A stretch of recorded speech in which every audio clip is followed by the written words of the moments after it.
Nate, we were told during the game that Paul's out till next Wednesday, at least 3 games. So was there something that was learned, right before the game or something like that, or what do you know? No, the decision was if he couldn't go tonight, that we were going to hold him for a few days. And I didn't know the number of days, but not to put him, day to day, so that everything can heal up with him. And next week is the time where we have a few days of rest. I think we have 3 games in the next 10 days, and after that we're back to every other day. So the plan was to try to give him some time, and where we're not having a lot of games in a row, and try to allow him to heal up, as opposed to play him a game is sore. He wasn't practicing the last couple of days due to the injury, and we thought that if we take him out again, we're going to give him more than 48 hours to try and heal.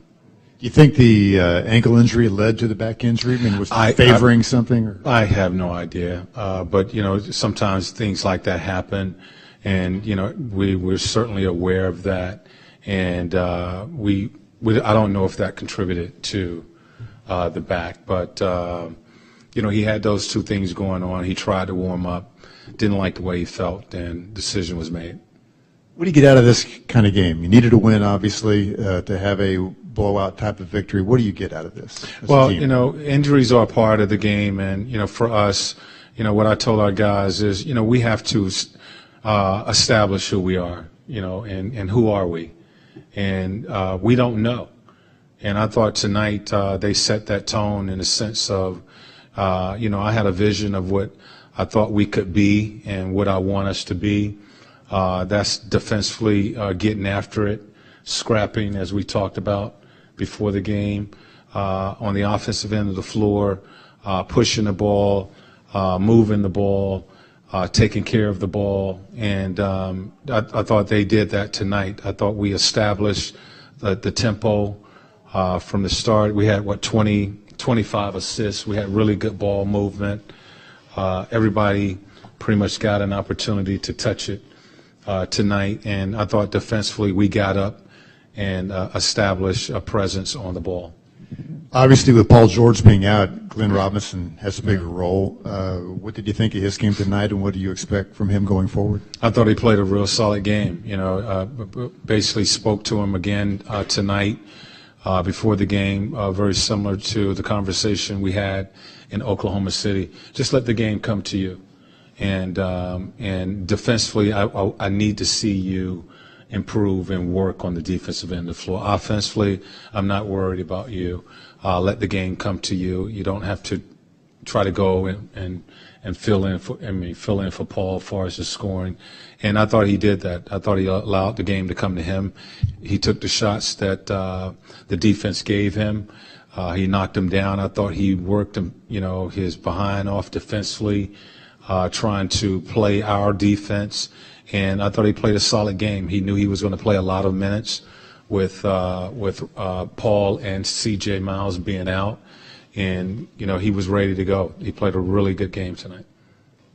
It's correct that Paul hasn't practiced since he first suffered that ankle injury. Is that right? He hasn't. And then also he had the MRI, he had x-rays, and nothing noteworthy from those exams. No, it's just, the ankle gets sore whenever he runs on it. And the next day, we've tried to allow him to rest.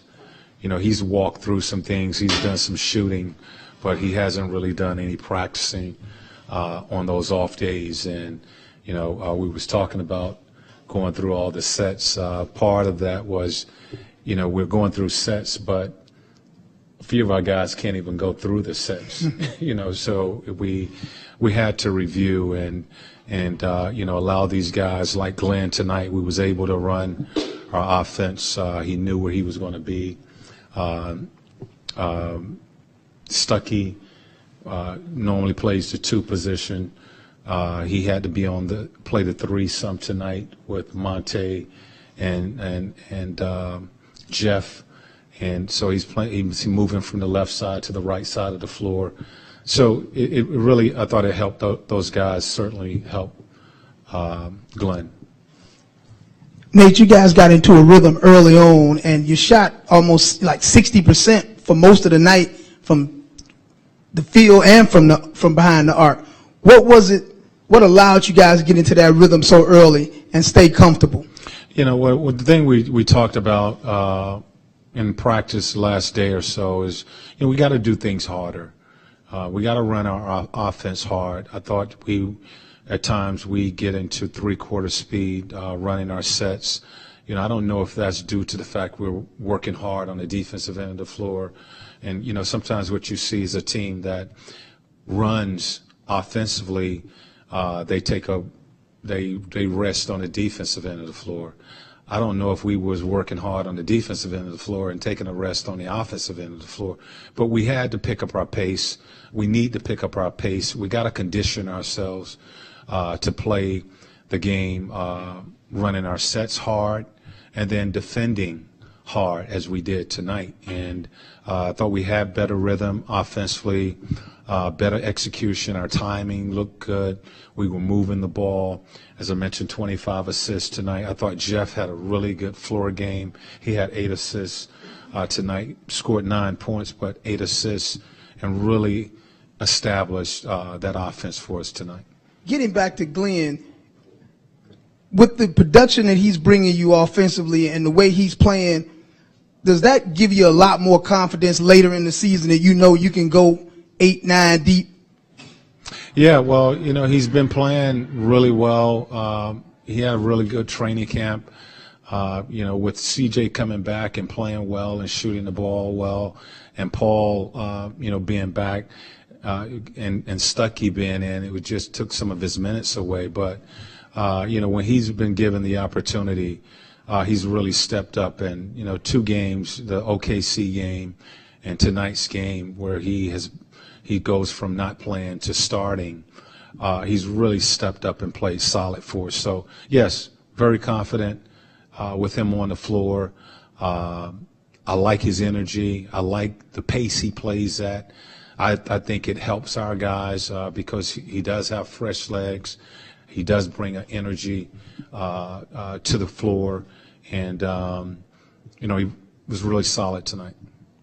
Coach, you go through a night like tonight where you're active and the effort's there on both sides of the ball, but then there's other nights where you look lethargic and slow. This late not this late, but still early. But given the number of games you've played, what would you attribute the up and down effort to? That's the thing that I said to our guys after the game. We can't go back. We've been up and down where just what you said happens, and we can't keep going back. We got to move forward. We got to build off of this game for the next game, regardless of the results of that game, win or lose. The intensity has to be there on both ends of the floor. Offensively, we got to run our offense with pace on the offensive end. Defensively, we got to get up and guard on the defensive end of the floor. So what you said, I said to our guys that we can't go back and forth with how we play. We need to establish our identity. We have yet to do that. And tonight is a team that I feel we can become. Is it difficult to establish that given the injuries and, different lineups every night, or is it just one of those things that you think that the injuries are, aside from all that effort? Is still... I think, injuries, they do play a part, but playing the game the right way, which is playing it hard, playing it together, playing unselfish basketball, we all can do that. That shouldn't change how we play. And so, yes, we can do that with guys being injured. That's the identity we want to create, and that's the identity I expect us to create. And I don't expect us to be taking steps back. We need to continue to move forward on Sunday night.